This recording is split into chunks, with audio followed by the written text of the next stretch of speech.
The next formal job you have to do is, within those first 5 days, call or make an appointment with the registrar local to where the death took place.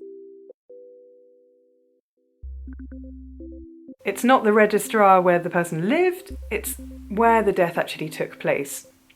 I kind of thought it would be easier than it actually was, because when it came to that first registration phone call, I couldn't answer all of the questions, because it turns out when you register the death, that information all ends up on the death certificate. And for you to be able to do anything, which is part of your job as an executor or an administrator, you need the death certificate. But there were some things that I just didn't know, and I felt I knew my dad really well, but actually I didn't know the name of the town where he was born. And that's because in Scotland at the time, the same happened with me. I was born in Scotland, and I wasn't born in the town that I came from.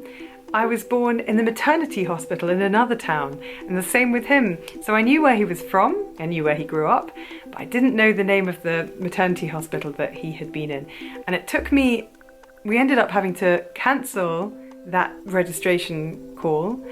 I went and found out the information, and then we came back to it at another time. So yes, you should register the death within the first 5 days, but once you're in that process, there is some flexibility.